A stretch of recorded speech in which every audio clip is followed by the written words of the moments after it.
Shalom Bapak Ibu, saudara-saudari yang kasih Tuhan kita Yesus Kristus. Renungan firman Tuhan pada pagi hari ini masih dengan tema hidup untuk melayani. Terambil dalam Efesus pasal 6 ayat 5-7. Yang tertulis demikian. Hai hamba-hamba, taatilah Tuhanmu yang di dunia dengan takut dan gentar, dan dengan tulus hati sama seperti kamu taat kepada Kristus. Jangan hanya di hadapan mereka saja untuk menyenangkan hati orang, tetapi sebagai hamba-hamba Kristus yang dengan segenap hati melakukan kehendak Allah, dan yang dengan rela menjalankan pelayanannya seperti orang-orang yang melayani Tuhan dan bukan manusia.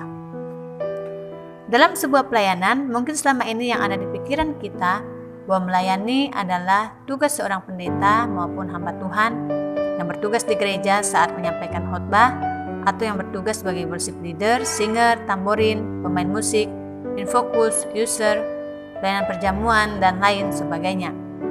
Tuhan Yesus memberikan teladannya kepada kita dengan mengajarkan sebagai orang percaya bahwa hidup yang melayani bukan hanya berpusat di gereja saja, tetapi melayani berbicara tentang kerendahan hati.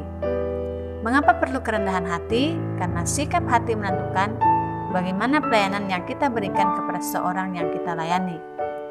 Melayani berarti kita memberikan pertolongan dengan ketulusan dan kasih yang tercermin dalam perbuatan dan perkataan kita dengan hal-hal yang sederhana di lingkungan sekitar kita sehari-hari. Bisa dipahami dengan kata lain bahwa melayani berarti kita memberikan waktu, tenaga, perhatian, atau bahkan berbagi berkat bagi mereka yang membutuhkan, uluran tangan untuk mendapatkan bantuan atau pertolongan dari kita. Dalam renungan firman Tuhan hari ini, kita akan melihat bagaimana hidup melayani dengan kerendahan hati. Yang pertama, melayani dengan tulus hati dalam ayat yang kelima.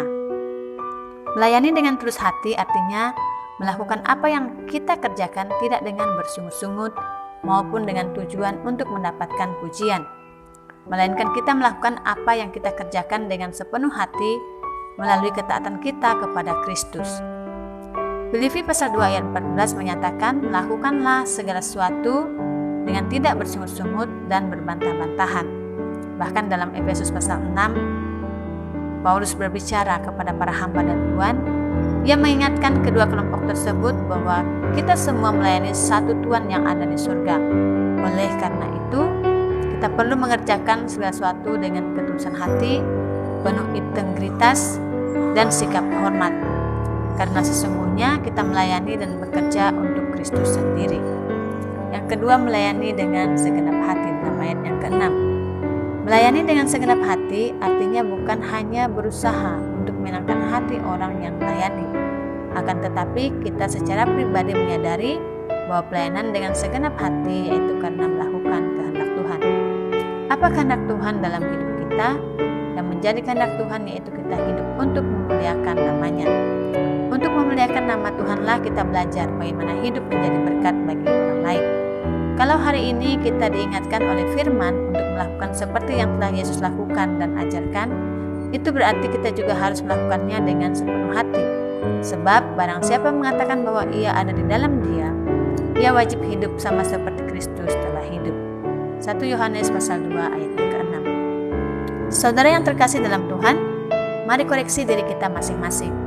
Sudahkah kita melayani sesama kita seperti untuk Tuhan dan bukan manusia? Apakah kita sudah melayani dengan tulus dan segenap hati selama ini?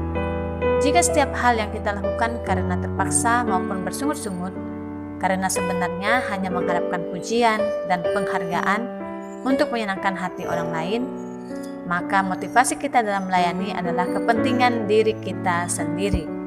Oleh sebab itu, jangan pernah merasa bahwa pelayanan dan ibadah yang kita lakukan selama ini sudah lebih dari cukup, atau kita merasa sudah cukup rajin dan setia mengiring Tuhan.